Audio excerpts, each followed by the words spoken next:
Hi, I'm Dr. Catherine Keenan and I'm the 2016 Australian of the Year Local Hero. I'm going back to school with Student Edge.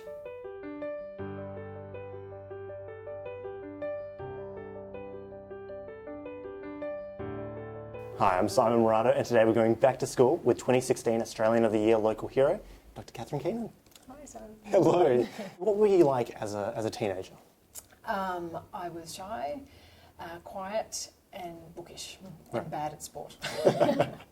Well, clearly bookish, as we can see. Yes, yeah. So what were your censures then? If you were shy, did you have an outlet that you could kind of put your creative forces to good use? Reading in particular, reading and writing as well, but I think I just spent a lot of time reading and living in my imagination. Sure.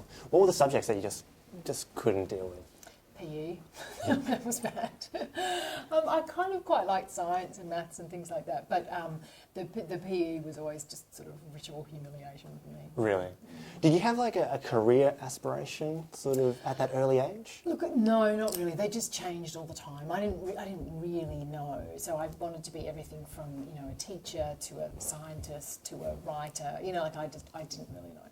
What about teaching and what about science? Were there particular things in each category that appealed to you, or was it indecision?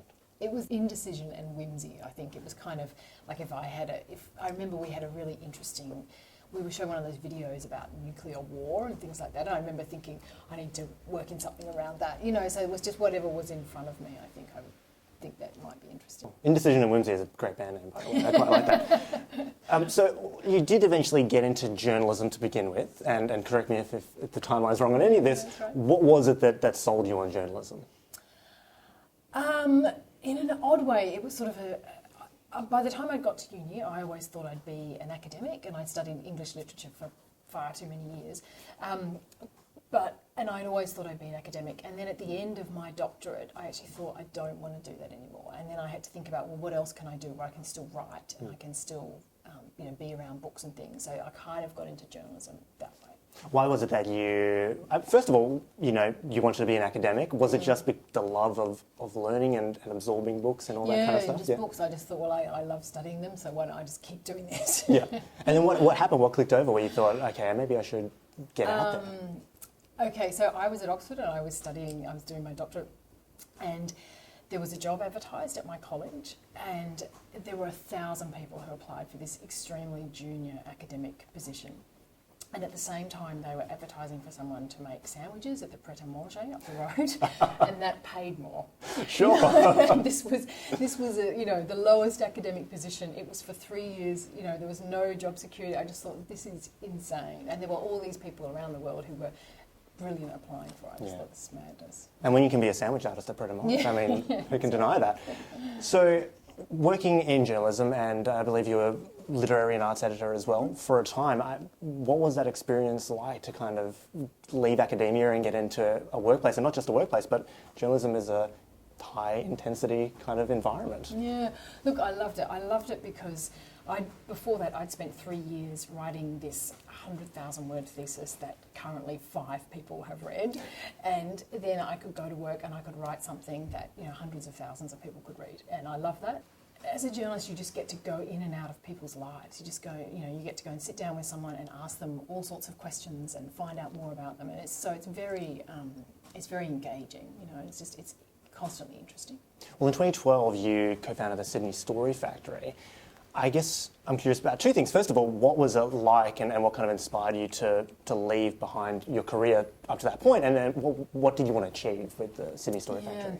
Look, we had this idea for this writing centre where we would help young people, just show them like how fantastic and how much fun writing can be, and sort of what we really want to do is improve their skills, obviously, but also their confidence and their love of language, so they can kind of go out into the world with the skills and the confidence to express their ideas and their thoughts and who they are, which is a pretty fantastic thing to do. And so my friend Tim and I, we were both journalists at the Herald when we started setting it up, and it sort of sounds weird, but I didn't really think that it would be a career change. We just started doing it, and then it just kind of got to this point where we couldn't do it on top of our jobs anymore, and one of us had to actually leave the job and do it. So that was me. So it was in an odd way, it was kind of unpremeditated. How do you describe your career these days? What do you say you do? I know that's a bad question, but for kids out there who are like, well, I like what she's doing. What do you call that? Well, like I always get stuck at airports when you have to write your occupation. Yes, I right. don't actually know what to write. So I suppose I run a charity. I'm the executive director of a charity. On the Australian of the Year thing, they call me a youth educator, but I sort of don't feel like I actually do that. I create the space in which our fantastic staff do that. So it's a little bit different. Okay. So I don't really know what I am. Hey, that's fine. You're a 2016 Australian of the Year local hero. You said that right. I know, I'm surprised myself actually. So what do you think is the benefit to young kids about teaching them storytelling and having that creative outlet? What does that give them? Yeah.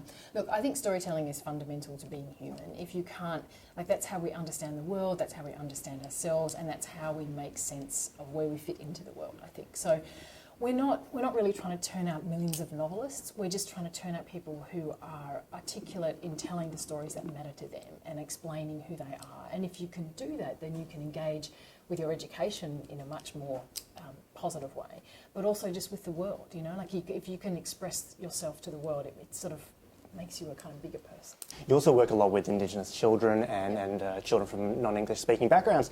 Are they particularly being underserved in schools at the moment for this thing that you're trying to do? Yeah, I mean, particularly, all the statistics, despite Close the Gap, Aboriginal young people have the worst literacy rates of any group in the country. And we see that with the young people who come in here, even though it's worse in remote communities, it still holds true for a lot of young people around here, even though there are also great success stories.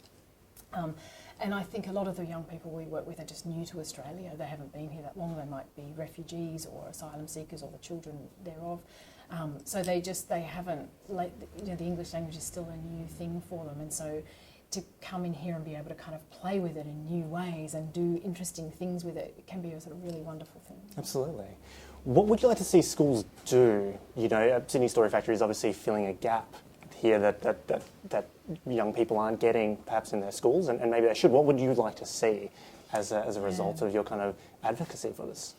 In an odd way, what we'd like to see is the fact that we wouldn't need to exist. What we would love to see is that in schools all kids were given these opportunities. All kids were given the opportunity to write creatively, to take creative risks and to try new things. But it's just really hard for teachers. There are lots and lots of absolutely fantastic teachers, but the curriculum is very crowded. There is an emphasis on standardised testing. And I mean, the other thing that we do is that we use lots and lots of volunteers to work with the kids to give them one-on-one attention. So we kind of bring the community in to give that to kids, and it can be, that's very hard to organise and can be difficult for teachers to do.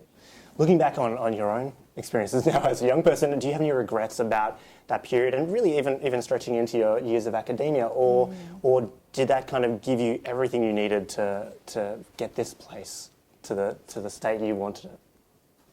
I mean, the only thing I would regret is kind of worrying about things that didn't matter, worrying about being popular, worrying about not being that kid that always got picked last for the sports team, all that kind of stuff. Like at the time that felt sort of mildly devastating, and actually it just didn't matter, And what I did have was the reading and the writing and that sort of passion for that, and that is all I needed to do everything else in the rest of my life. And so if you've got something that you really care about, even though it might not be something that other people around you care about, that's what will make your life fulfilling and exciting.